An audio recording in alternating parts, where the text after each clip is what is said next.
Thank you. At the outset, I think thank you for the beautiful introduction. I don't know whether I deserve it, but I like to trust it, believe what is said about me. Thank you, very kind of you.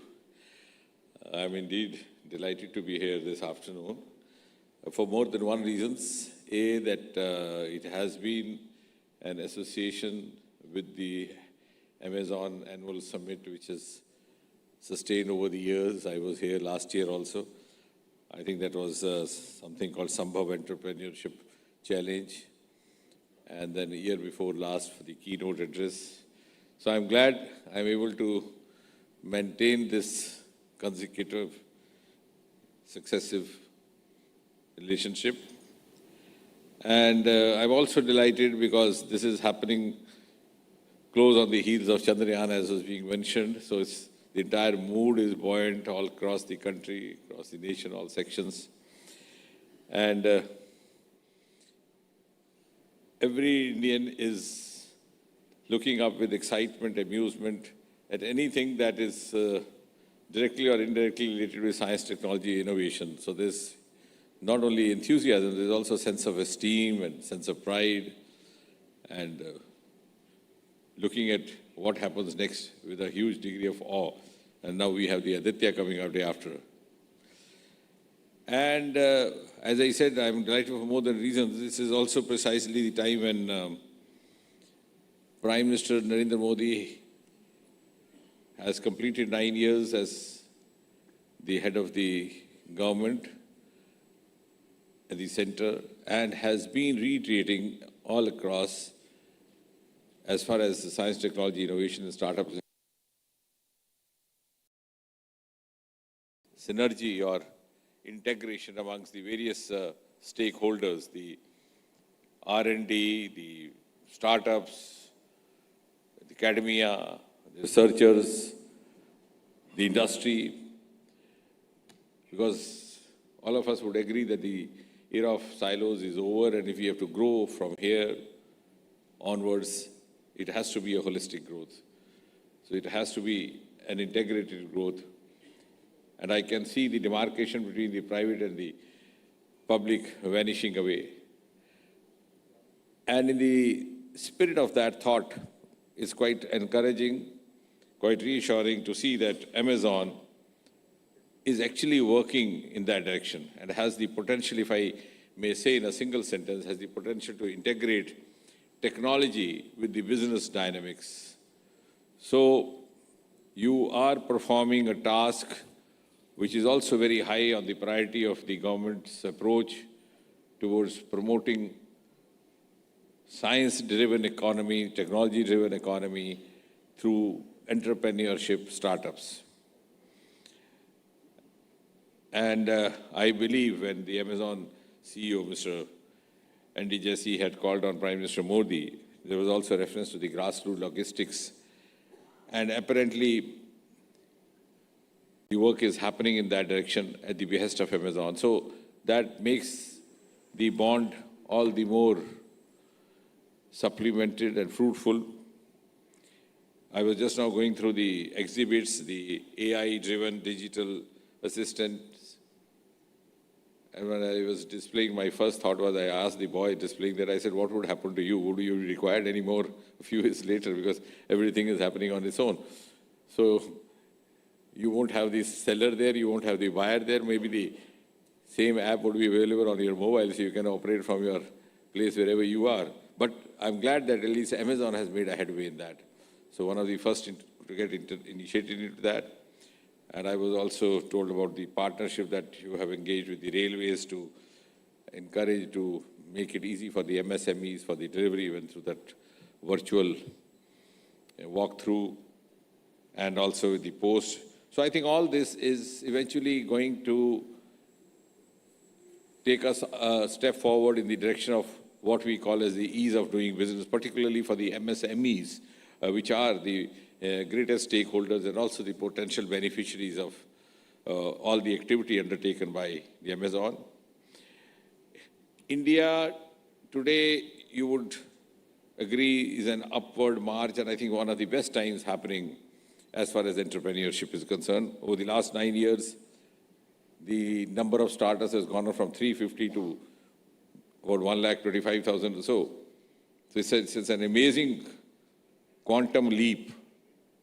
And the world is recognizing it. Today we stand at number 3 as far as the startup ecosystem is saying. So what I'm saying is not what I'm saying or the government saying or anybody saying out of any subjective bias. It's the world global parameters. And obviously so, because if we have to grow further from here, we have to live up to the global parameters. We have to prove ourselves on the global parameters, global indices, and we have to prepare ourselves. We have to be ready to meet the global competition, to enable ourselves to ensure for ourselves a global role or a global lead. So these are the international standards which are hailing India's quantum journey. And the entire journey is going to be technology-driven, as is for every other nation of the world today. Similarly, in the Global Innovation Index, we were 81, we jumped 41 places, we are now 40. So this is again a parameter which is laid down by others, not by us. In economy, we are already fastest growing economy at number 5. And many of us get some kind of a pleasure when they realize that you have overtaken the United Kingdom. Even after so many years of having gone through what we went through. And now you are looking forward to be at number 3. As far as the space is concerned, because a lot of attention, energy, and talk being occupied by our activities in the space sector of late, ever since this Chandrayaan came into the scene. You would recall where we started off. We started off from a very primitive stage when countries like USA and the Soviet Union were already on the verge of landing a human being on the surface of the moon. And we were just singing nursery rhymes, Chanda Mama Dur Ke, etc. And in 1960 or so, we were so devoid of resources that persons like our founding fathers like Sarabhai were constrained to carry the launchers on the carriage of the bicycle. But that only goes on to prove that there was no dearth of human talent or human potential or the capacity to work, the capacity to put in labor, or also the capacity to dream high. What was possibly lacking was resources available through the policy planning quarters or the kind of prioritization that should have happened at the level of the political or the ruling dispensation at the time. And that has been made up after Modi came in 2014. It's miraculous, I think, is going to be one of the biggest highlights in the recent times, that the space sector, which was forbidden for everybody, is now open to everybody. I mean, till about 2014 or even recently till 2019. And why I'm saying so is that I think someday this would be a matter of research, a matter of study for some of the scholars. Why this quantum jump happened? How did it happen? It happened because we had actually made ourselves prisoner of our own imposed, self-imposed barriers, self-imposed shackles. We were working behind a veil of secrecy. Nobody was allowed to peep inside the gates of the Sriharikota. Occasionally, a launching happened, and you would see in a remote corner of a newspaper a single column news of a satellite launch happened or a rocket being launched, and nobody could figure out where actually the Sriharikota is. So it's become almost like a public place. That day when the Chandrayaan was launched on the 14th of July, we had as many as about more than 1,000 media persons at a place which media was never allowed. We had thousands of boys and girls from colleges and schools. We had people from all walks of life, even including politicians and ministers from down Punjab to Telangana and Kerala. So that is also the reason the entire nation owns up now every mission and looks at it as its own mission. But on the other side, in the context of the subject that we are talking today, it has generated huge amount of financial resource as well. The industry is there willing to invest. It was there, but it was not allowed to happen till the space sector got unlocked 4 years back. Again, with a very courageous decision taken by Prime Minister Modi. We just had about 3 or 4 startups. Today we have more than 150, just within 3 years. And some of them are also turning into entrepreneurs, which will, very soon, I think they will be soliciting assistance and support from agencies like Amazon as well. We are just about 8 billion economy. And our conservative projection says that we started moving faster, so we'll be possibly 40 billion by 2040. But only the other day, I think 2 days back, I was reading the ALD report, which is supposed to be quite a credible report, Arthur Little report, which mentions that we could go up to 100 billion. So the other countries have a higher evaluation of the pace at which we are rising, though we may be conservative in judging ourselves. So all this has happened in the last few years, and that's why I say this is one of the best times for all of us to join together in this collaboration. Our bioeconomy, which was an unexplored sector, was just about 10 billion value, 10 billion USD value till 10 years back. It's now 80 billion. We go up to 100 billion, that is the 150 billion by 2025. That's the projection. And whole lot of these unexplored sectors. This is the whole bioeconomy. And I tell you, when you're talking of MSMEs and you're talking of collaboration, these are the unexplored sectors which are going to add value to India's economy. The huge Himalayas, which remain unexplored. We have 3-4 states lying in the lap of Himalayas. Himachal, Uttarakhand, Arunachal, Jammu Kashmir. We started a Roma mission and given the world what is now described popularly as the Purple Revolution. Even now we have about 3,000 agri-startups. Agri-startup is something which is quite exclusive to India. Unfortunately, we got stuck up in the IT because the concept of startup came from there and landed in Bengaluru, which was a city of ITs. We thought it's all about IT. But no two words in English language mean the same. So our exclusive domain is agri-startups. And these boys and girls who are making a fortune out of it, as I said, the lavender entrepreneurship, the Roma entrepreneurship, many of them are not even graduates. May not be even the science scholars. So these are exclusive domains. The ocean domain, we have 7,500 long kilometer coastal line, longest in the world. We are known as Indian Ocean, no other world. Australia is a country, an island, and a continent. But the ocean is not known as Australian Ocean because our forefathers realized the wealth lying inside the ocean.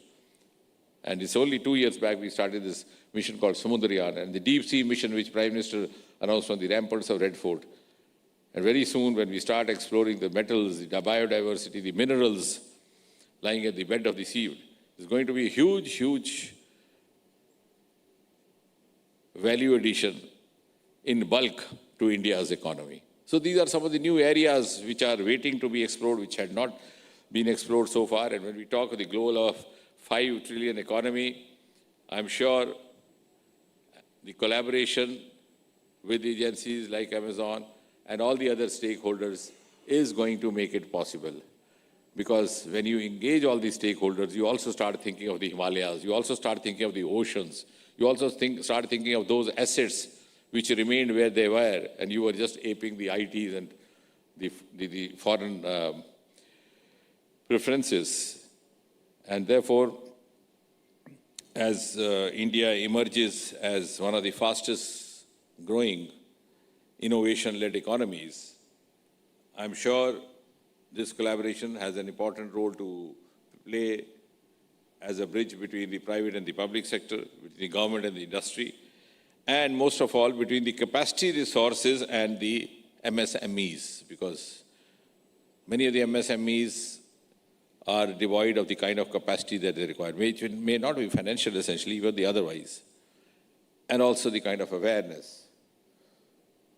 The other day I was in one of the MSME expos and they displayed a stall with electric buses. So I asked the entrepreneur there, I said, why don't you enter into hydrogen also? He said, we are not aware, is it being handled somewhere? So I told him, we have in Pune, we've come out with the first indigenous hydrogen-driven bus in the National Chemical Lab, Pune, the famous lab there, over there. So we have so much happening in India, but we are not aware of it because we have got stuck in the priorities which are dictated by others. And we never actually had the aptitude to look at what was essentially Indian. And when we talk of Atmanirbhar Bharat, it's not merely a slogan, it actually has a deep, essential essence. And therefore, when I say it's interesting time, it's also interesting because the mood I see in this room today could not have been imagined about 15 years back. A whole lot of youngsters over there. That's also because there's a gradual shifting away of the mindset and the mood from the Sarkari Naukari If these boys and girls were sitting here about 20 years back, their parents would be calling them, ask them to get home back, prepare for the exam, for the next competition to enter into services. Today, there is an awareness that we have avenues outside Sarkari Naukri, which could be much, much more lucrative. And the Rozgar or the employment does not essentially mean Sarkari. So that's also because we took 3 generations to get out of that feudal colonial mindset, which was ingrained in us. So, as a whole, the milieu is supportive, the mood is supportive, the government patronage is easily forthcoming. And that's why I said it's one of the best times, and I would conclude by just making a small submission and a suggestion, if it could be found feasible by the management of the MSME, that you are in a big way supporting the MSMEs, but you could also look forward to creating MSMEs. So young MSMEs with young entrepreneurs. Because we have a population of 70% below the age of 40, and they are the ones who are going to live for the next 25 years to see the dawn of 2047. So how far could we actually contribute in creating this new generation in diverse fields, moving also outside all those traditional fields that we have been working, and also giving ourselves the satisfaction of having contributed to the making of Century India in 2047. Thank you, ladies and gentlemen, for being patient with me. Request you to just wait on the stage. Thank you so much, sir, for such an inspiring